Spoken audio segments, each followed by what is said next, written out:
Hi guys, what is going on, and welcome back to my channel and welcome to another video. So the plan for today's video, as you can probably tell from the thumbnail and the title, I'm going to be sitting down and I'm going to be having a little chatty proper catch up. I'm going to be doing a little personal Q&A. I feel like this is long overdue. On Instagram, obviously there's only so much you can get across, whereas on my YouTube channel I like being able to sit down and have chats with you about everything, whether that's fitness, whether that's just life in general, and I feel like I haven't really been, you know, sitting down and having chats with you recently. So that's what today's video is all about. I asked you to send in some questions on Instagram, and as always guys, you did not hold back. But you know what, that's what makes the Q&As much more interesting. So I'm going to get through as many of these questions as I can today. I got a comment on one of my recent videos and it was a girl saying that I should do like a little sit down kind of like big sister chat video. Even though I don't have any younger siblings, I feel like in today's video I want to try to give you as much advice as I can and open up a little bit more and basically teach you whatever I've learned over the last kind of 6 to 12 months. And also guys, if you do like this style of like sit down, personal, chatty, kind of girl talk, it's probably going to be a little bit of girl talk in here as well today. If you like this style video, then let me know in the comments and I can do more of them. But anyway, I'm going to start with the questions. Someone asked, would you recommend Marbella as a place to live?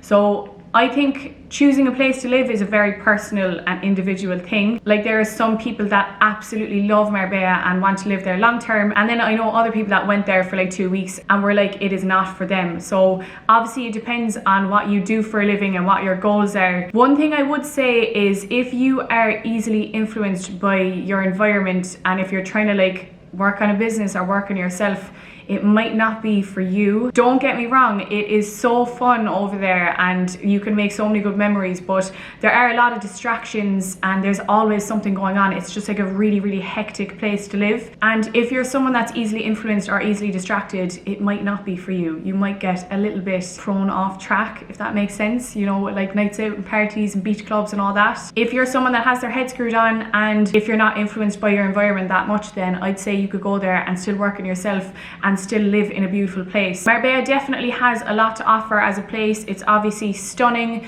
it's so sunny there, it's kind of like a bougie place to live if that's what you're into, and it is a great place to make connections with other people that are like running their own businesses. I feel like especially this summer it was like quite a hot spot for people to go in the fitness industry and just make connections. For me, I would definitely go back to Marbella and probably like go there for a few weeks at a time, but I wouldn't personally live there. I found it like a little bit shallow sometimes and a little bit materialistic, and it just didn't give me that homely feel. But for someone else, you might be able to get that there. It depends on the individual. And obviously another thing to mention about Marbella, it is quite expensive in general. Like the price of rent and the price of just existing in Marbella, the upkeep of like living in Marbella is just expensive in general, so it would depend on your budget as well. So I suppose I can't really recommend or not recommend Marbella. It depends on what kind of person you are, but that's my feedback on the place. I absolutely loved it, don't get me wrong, but it just didn't give me that homely feel. Next question, do you plan on competing anytime soon?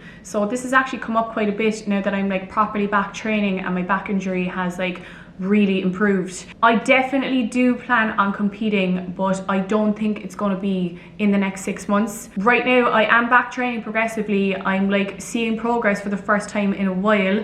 Obviously it was a long like 9 months of being injured, and even though I'm progressing, I'm still being very cautious of like the load that I'm putting on my back and the overall training volume. And one big thing that I know will probably hold me back if I was to compete right now is posing, because if you see the bikini posing guys, it's all like a lot of back arching and twisting and turning, and I just feel like I'm not in a position yet like physically with my lower back to go into that, but it's definitely in the pipeline and it is definitely something I'm training towards in the back of my head. Like being on stage is always in the back of my mind when I'm training or when I'm meal prepping. It's still the ultimate goal, but probably not in the next 6 months. Maybe this time next year, hopefully I'll be ready. Next question, have you gotten used to living on your own or do you get lonely from time to time? So it definitely took some getting used to. I grew up in a really busy household. Then when I moved out, I was always living with other people. And then in Marbella, I had like 2 to 3 weeks when Vicky moved home where I got my first taste of like living on my own. It definitely takes some getting used to, and I am still sort of adjusting to it. It's been like just over a month now. I think about 5 weeks I've been living back in Cork, and I have honestly been loving it much more than I expected. There is a huge difference between being alone and feeling lonely. Just because you're like spending time on your own, that doesn't necessarily mean you're lonely. I remember at the start when I thought about living alone, it used to freak me out so much. I was like, oh my god, like who am I going to talk to? What am I going to do? And I used to be so afraid of like feeling lonely. And now I'm honestly in a position where I'm so content with my own company that I'd be in like a social setting and I'm like, I cannot wait to get home and just sit on the couch and chill. And it's honestly like the most freeing feeling ever when you're truly at peace with just being by yourself. And I think it's something that everyone should definitely experience. Not necessarily even living alone, but like just getting used to your own company and being happy in your own company. And even though I live alone here in Cork, I actually spend more time with people than like I even did in Marbella. I have Danielle, who is in and out all the time because we work together. My parents are in and out, and I'm also like just on the go all the time. So I wouldn't say I spend a lot of time actually just by myself. So even though I live alone, I wouldn't say it feels like I'm living alone, to be honest. And of course, guys, I have Pablo. Do I get lonely from time to time? Probably yes, the odd time. I might feel a little bit sorry for myself, but whether you're living with someone else or whether you're living on your own, everyone gets these feelings from time to time, so they don't really bother me. I just get on with them. To answer your question, it definitely took some getting used to. I'm still sort of adjusting, but I can definitely say that I actually really enjoy living by myself and just living on my own terms. It's been blissful, especially over the last few weeks. In case you can hear any like wildlife in the back, I just opened the back door because it is extremely hot in here. I don't know if it's that ring light or this cup of coffee. So the next question is more like a little girl talk question. When do I know when it's the right time to start dating again? So for this one, I don't think there's any like exact timeline that people should work by.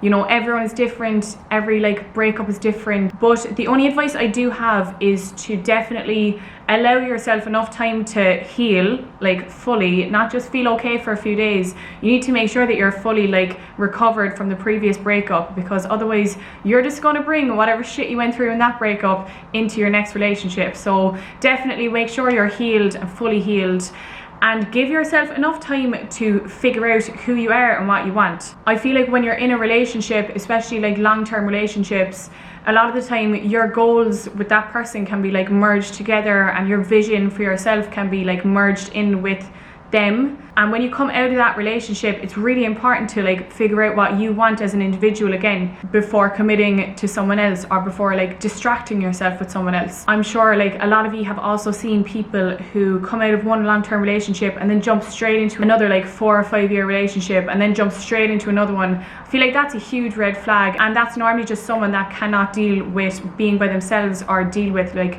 fixing their own issues basically before they move into their next relationship. So that's why I think there's no timeline involved with dating again. I think for one person it might take them 6 weeks to deal with themselves and their issues and figure out what they want. For someone else it might take 6 months, and for someone else it might take a couple of years until they know exactly what they want and until they're ready to fully commit to someone else again. So I wouldn't ever say that there's like an exact timeline, but I would definitely recommend taking as much time as you need to heal from your breakup, figure out what you truly want from yourself and your goal like as an individual before you start searching for it in someone else, because a lot of the time if you move on too fast, you're just distracting yourself from your reality. So give yourself time, figure out who you are and what you want, and once you know that and once you're like healed, I think there is never a wrong time to start dating again and possibly committing to someone else. I don't know why I decided to position myself on the floor for this video. My knees are actually cracking in half right now, but anyway. Best and worst advice you've ever received? It's a good question. I would probably say the worst advice, or like I wouldn't even say this is advice, but like the worst term that I've ever heard being thrown around is that quote that I'm sure we've all heard: good things come to those who wait. I don't resonate with that at all. I think it's like possibly the worst advice you could ever give anyone, especially in their 20s when they're like working on themselves. Good things don't come to people who wait. Like good things honestly probably avoid those who wait too long, because I feel like you can spend your whole life waiting for the perfect time to start something or do something or make a decision, and then all of a sudden it's too late. So that's probably the worst advice I've ever been given. I don't know if anyone's ever told me that personally, but in general I've seen that advice going around.